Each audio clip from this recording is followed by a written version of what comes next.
нам возвратятся с тобой. So cool, science!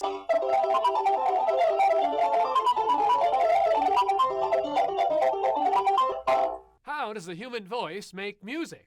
Wow, that's a wicked cool question, but the real question you should be asking is, why do some people's voices sound really good, while other people's voices sound like a pig trying to poo with piles? Today, I'm going to answer all of your vocal questions about your vocal box, because I'm going to show you what your vocal cords look like.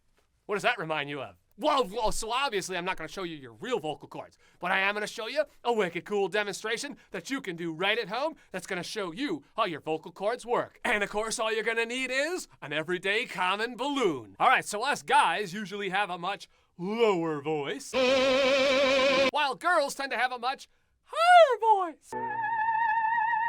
All right, so check this out. Blow the balloon up, stretch the neck of the balloon, and you're gonna get something that sounds like this.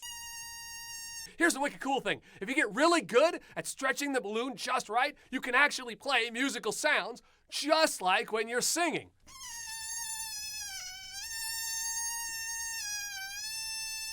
So, how does the balloon have to do with how your vocal cords work? And what does this have to do with singing and your voice changing?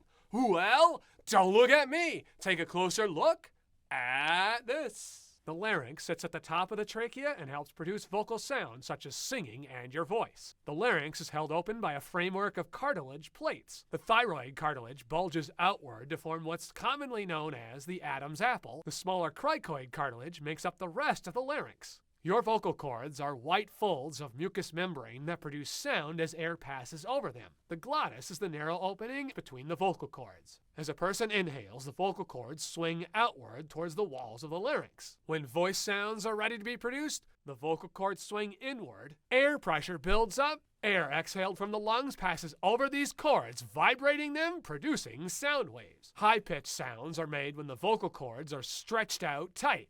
Short, relaxed cords produce a low-pitched sound. Loudness is determined by how hard the expelled air is forced over the vocal cords. During puberty, boys experience an enlarging of the larynx, which causes the vocal cords to become wider and thicker, making their voice much deeper in pitch.